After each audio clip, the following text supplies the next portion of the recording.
Leitura bíblica, Atos 13. Senhor Pai, em nome de Jesus, oramos pela sua presença neste momento, Deus. Te peço, Senhor, que habite no coração de cada uma dessas pessoas que estão ouvindo a palavra, que o Senhor os faça crescer mais e mais em conhecimento e amor pela tua palavra. Em teu nome que eu oro e agradeço. Amém. Sejam muito bem-vindos ao canal Ilustrando a Bíblia. Se não for inscrito no canal, clica ali no botão de se inscrever e ainda aciona o sininho para ser notificado. E não esquece de compartilhar com seus amigos, tá bem? Vamos lá abençoar? Se você não participou da leitura bíblica do mês passado, vai ficar a playlist para você se atualizar. Esse mês estamos lendo 2 capítulos por dia, um capítulo de Provérbios do Antigo Testamento e um de Atos dos Apóstolos, Novo Testamento. No dia de hoje, Provérbios 13 e Atos 13. Provérbios 13. O filho sábio acolhe a instrução do pai, mas o zombador não ouve a repreensão. Do fruto de sua boca o homem desfruta coisas boas, mas o que os infiéis desejam é violência. Quem guarda sua boca guarda sua vida, mas quem fala demais acaba se arruinando.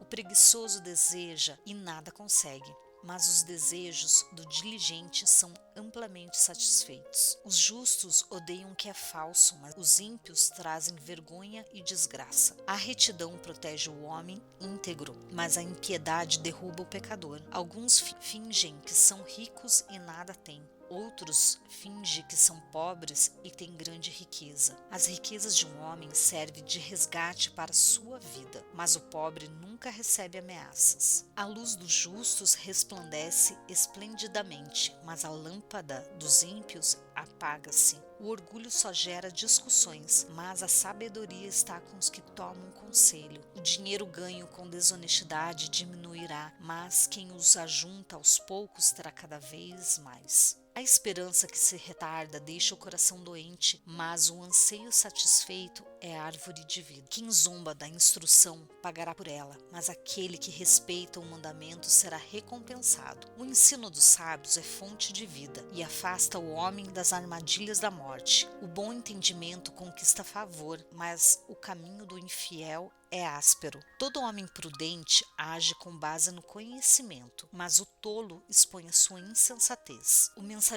mensageiro ímpio cai em dificuldade, mas o enviado digno de confiança traz a cura. Quem despreza a disciplina cai na pobreza e na vergonha, mas quem acolhe a repreensão recebe tratamento honroso. O anseio satisfeito agrada a alma, mas o tolo detesta afastar-se do mal. Aquele que anda com os sábios será cada vez mais sábio, mas o companheiro dos tolos acabará mal. O infortúnio persegue o pecador, mas a prosperidade é a recompensa do justo. O homem bom deixa herança para os filhos de seus filhos, mas a riqueza do pecador é armazenada para os justos. A lavoura do pobre produz alimento com fartura, mas por falta de justiça ele o perde. Quem se nega a castigar seu filho não o ama. Quem o ama não hesita em discipliná-lo. O justo come até satisfazer o apetite, mas os ímpios permanecem famintos. Atos capítulo 13. Na igreja de Antioquia havia profetas e mestres: Barnabé, Simeão, chamado Níger, Lúcio de Cirene, Manaém, que fora criado com Herodes, o tetrarca, e Saulo. Enquanto adoravam ao Senhor e jejuavam, disse o Espírito Santo: Separem-me Barnabé e Saulo para a obra a que os tenho chamado. Assim, depois de jejuar e orarem, impuseram-lhes as mãos e os enviaram. Enviados pelo Espírito Santo, desceram a Seleucia e dali navegaram para Chipre. Chegando em Salamina, proclamaram a palavra de Deus nas sinagogas judaicas. Então estavam com eles como auxiliar. Viajaram por toda a ilha, até que chegaram a Pafos. Ali encontraram um judeu chamado Bar-Jesus, que praticava magia e era falso profeta. Ele era assessor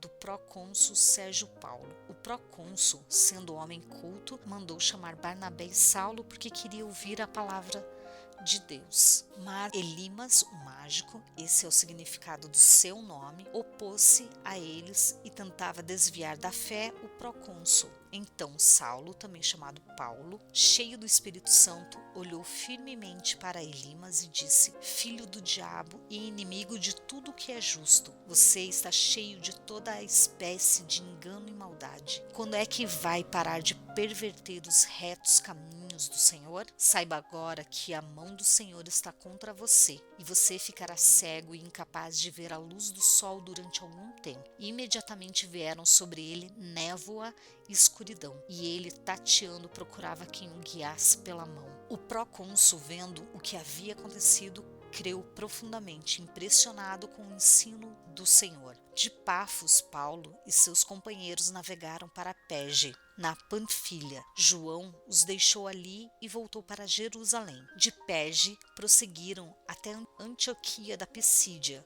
No sábado, entraram na sinagoga e se assentaram. Depois da leitura da lei e dos profetas, os chefes das sinagogas lhe mandaram dizer: Irmãos, se vocês têm uma mensagem de encorajamento para o povo, falem. Pondo-se de pé, Paulo fez sinal com a mão e disse: Israelitas e gentios que temem a Deus, ouçam-me. O Deus do povo de Israel escolheu nossos antepassados e exaltou o povo durante a sua permanência no Egito. Com grande poder os fez sair daquele país e os aturou no deserto durante cerca de 40 anos. Ele destruiu 7 nações em Canaã e deu a terra delas como herança ao seu povo. Tudo isso levou cerca de 450 anos. Depois disso, ele lhes deu juízes até o tempo do profeta Samuel. Então o povo pediu um rei e Deus lhes deu Saul, filho de Quis, da tribo de Benjamim, que reinou 40 anos. Depois de rejeitar Saul, levantou-lhes Davi como rei, sobre quem testemunhou: Encontrei Davi, filho de Jessé, homem segundo o meu coração. Ele fará tudo o que for da minha vontade. Da descendência desse homem, Deus trouxe a Israel o Salvador Jesus como prometera. Antes da vinda de Jesus, João pregou um batismo de arrependimento para todo o povo de Israel. Quando estavam completando sua carreira, João disse: Quem vocês pensam que eu sou? Não sou quem vocês pensam, mas eis que vem depois de mim aquele cujas sandálias não sou digno nem de desamarrar. Irmãos, filhos de Abraão e gentios que temem a Deus,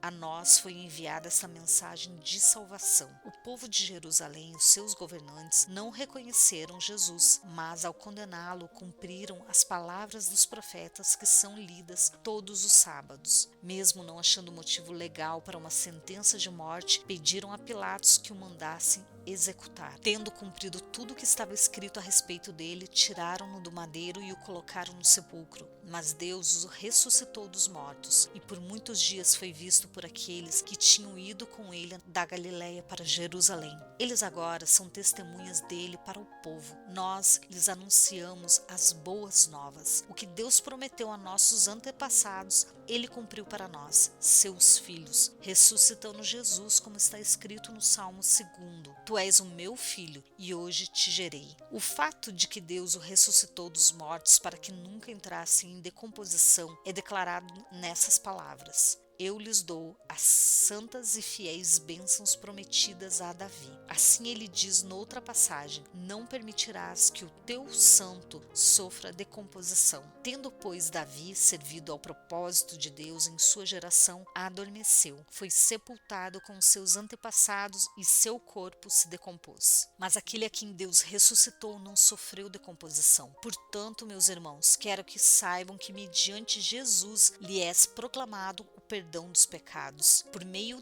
dele, todo aquele que crê é justificado de todas as coisas das quais não podiam ser justificadas pela lei de Moisés. Cuidem para que não lhes aconteça o que disseram os profetas. Olhem, escarnecedores, admirem-se e pereçam, pois nos dias de vocês farei algo que vocês jamais creriam se alguém lhes contasse. Quando Paulo e Barnabé estavam saindo da sinagoga, o povo os convidou a falar mais a respeito dessas coisas no sábado seguinte. Despedida a congregação, muitos dos judeus e estrangeiros piedosos convertidos ao judaísmo seguiram Paulo e Barnabé. Esses conversaram com eles, recomendando-lhes que continuassem na graça de Deus. No sábado seguinte, quase toda a cidade se reuniu para ouvir a palavra do Senhor. No sábado seguinte, quase toda a cidade se reuniu para ouvir a palavra do Senhor. Quando os judeus viram a multidão, ficaram cheios de inveja e, blasfemando, contradiziam o que Paulo estava dizendo. Então Paulo e Barnabé lhes responderam corajosamente: era necessário anunciar primeiro a vocês a palavra de Deus. Uma vez que a rejeitam e não se julgam dignos da vida eterna, agora nós voltamos para os gentios.